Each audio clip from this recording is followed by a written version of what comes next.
Welcome to this week's edition of Peak Performers Life, sponsored by Express Employment Professionals. Listen in as Walter teaches us all how to go to the next level. Peak Performers Life, welcome back. All this month, we're talking about vision. Nothing else but vision. I just really believe I need to spend a lot of time talking about vision.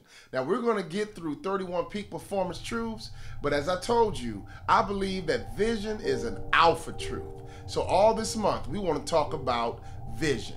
Now, for business people, hear me clearly. If you're going to be a great visionary, if you're going to be an innovator, you have to understand something, that you have to predict the future.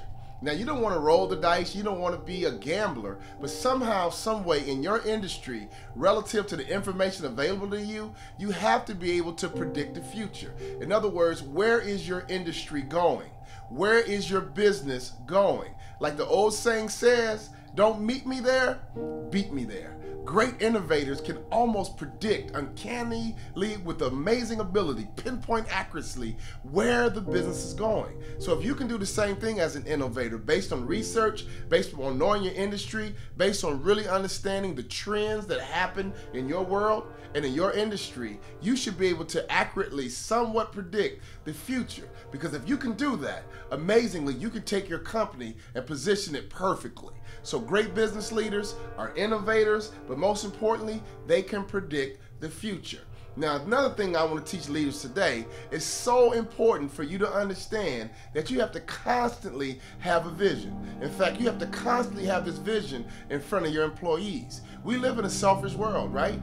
Everyone is stuck on WWIFM, what's in it for me. So great leaders, if you want to reduce selfishness, if you want to reduce people coming to work with their own agenda, it is so important for you to have a clear vision that's always communicated to your internal customer. I like to call them internal customers. Some people call them employees. I use internal customer because that's your first customer. If you take care of your internal customer will take care of your external customer. But you must keep your vision in front of your internal customer, your employee, at all times. In my research, unfortunately, this is what I found. Only 3% of the time do business leaders actually invest in their vision. 3% of the time they invest in visionary thinking, forward thinking. Here's some more facts and figures. Do you guys know that 72% of employees need leaders who are forward thinking? You know, a lot of times you have attrition and turnover and you think it's the industry, and in many cases, business leaders, it's you. Your lack of vision or forward thinking has created fear and apprehension and nervousness out of your employees because they don't know where they're going. Remember the story I told you about taking my kids to Chicago in the car? Are we there yet? Are we there yet? See, when you have a vision clearly in front of your internal customer, they get excited, they stay focused, and they love to come to work, and they will ask periodically, are we there yet? Leaders, you must understand to have a clear vision, invest more time in it, but most importantly, accurately communicate your vision to your internal customer at all times. Now, if you think about business, I want to talk about a few innovators. I want to talk about a few companies that have completely disrupted business so you understand exactly what I'm talking about. The first thing I want to talk about is the internet. Now, who invented the internet? I don't even know. I don't care. But the internet has completely disrupted the world. The internet has completely disrupted business. In fact, email has almost single-handedly put our post offices out of business. You want to talk about disruption? Well, you want to talk about innovation? That's what I'm talking about. Let's look at Facebook. Facebook is another incredible invention, idea, innovative. We always say the world is small. I've never seen it so vividly put into example than when I get on Facebook. I've reconnected with people from the 3rd grade that I thought I would never see again. Didn't you? I played ball in Europe. I've reconnected with some of my European teammates that I knew I would never see again. You want to talk about innovation. You want to talk about disruption. People are marketing on Facebook. People are connecting on Facebook. Facebook is a multi-billion-dollar disruption to the industry. So, another idea. Think about this disruption. Uber. That's one of the biggest crazes right now. Uber has totally disrupted the transportation industry. Uber is amazing. It's only 4 years old. Uber, do you know in 4 years, they already sign up about 20,000 new drivers a month?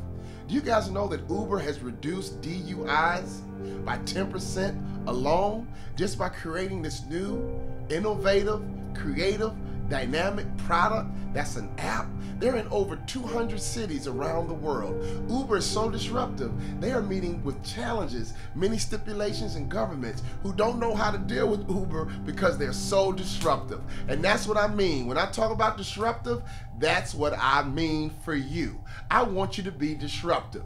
And here's how you become disruptive. When you have this visionary meeting, when you begin to write down this vision, I don't want this to be a plain vision. Remember, we're talking about disruption. There's 2 questions I want you to constantly ask yourself, whether you're making your vision for your team by yourself or this is a group committee decision. There's 2 questions you got to constantly ask, and here they are. What if?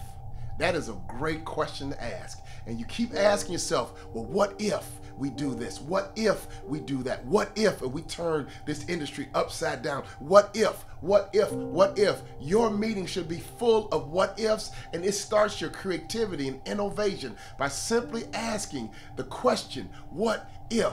Another question you should constantly ask yourself in this visionary meeting, whether it's by yourself or in a team, is why. You have to ask the question why, and you should be able to answer the question why. Here's why you have to answer the question why.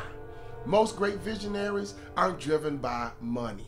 The biggest mistake you can make, Mr. Visionary Businessman, is to focus on the money. You never focus on the money. The money is a reward. The money is a byproduct for changing the world, for being disruptive, for solving problems. So never go into a meeting focused on money. When you go into a business meeting and you're trying to lead this exploratory conversation about innovation and creativity, the 2 questions you should constantly ask yourself. In fact, if you have a dry board, go up to the dry board and write it down. Why and what if? See, as a business owner, I have to constantly answer that question. Why? What if? What if we started podcasts? What if we started an online university? What if we started doing business to consumer programs instead of business to business? When we would go into conferences, the audience would love me, but I got hired by their company and they couldn't hear me again unless their company brought me back. So we sat in our office and we talked about, well, what if we could work directly with that professional or that consumer? What if and why will drive it?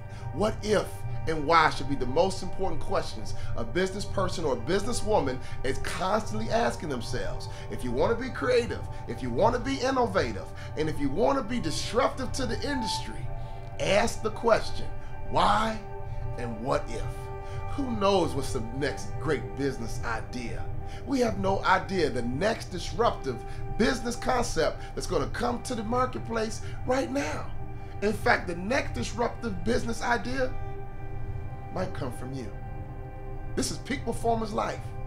And my job as a peak performance guru and expert is to ask you why and ask you what if. Because if you can answer those questions, guess what? It's a matter of time before I'm talking about you.